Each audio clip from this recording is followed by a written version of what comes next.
Ladies and gentlemen, I would like to thank the Vice Chancellor of this university for having given me this opportunity to speak a few words to the young men and women who are gathered here today.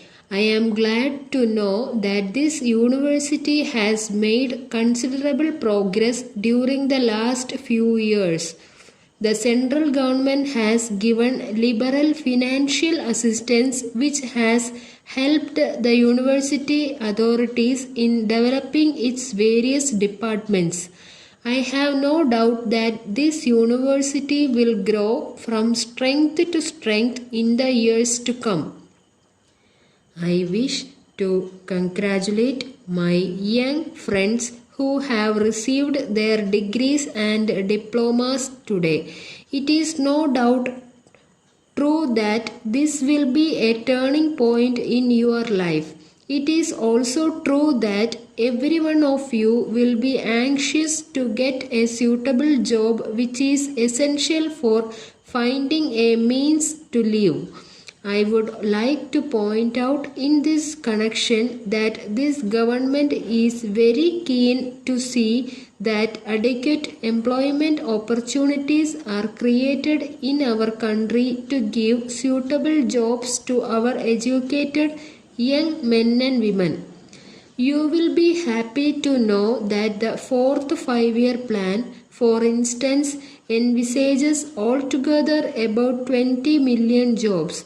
It cannot be said that everyone who has acquired a degree or diploma will find employment immediately, but most of you in due course will be able to find yourselves employed in one capacity or another. There is, of course, equality of opportunity for everyone, and to a great extent your future is in your own hands.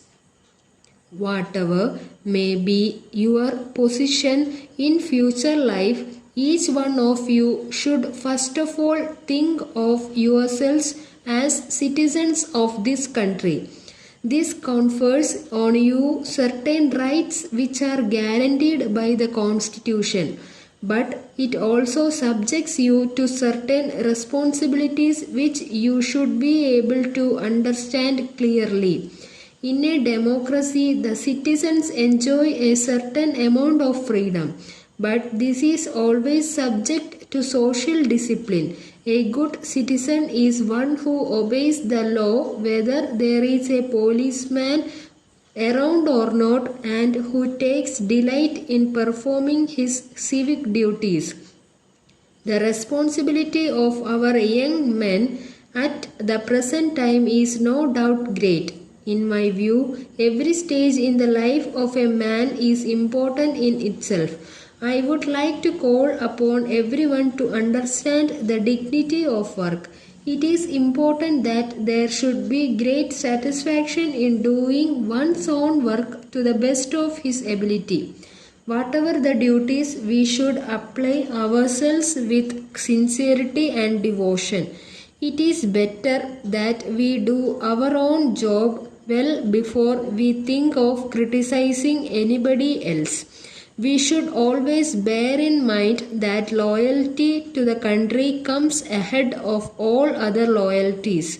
It is essential to remember that the entire country is one, and anyone who thinks in a different way is not our true friend. I would like to appeal to young men and women to prepare themselves in a disciplined and determined manner for the responsibilities of tomorrow.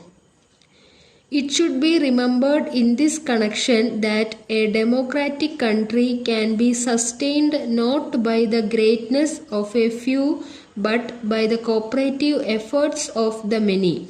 There is no doubt that the future of the country is in your hands. It is necessary, therefore, that you should be well equipped as individuals and citizens. The world is at the present moment passing through very difficult times. In fact, it would not be wrong to say that the people are now facing difficult problems.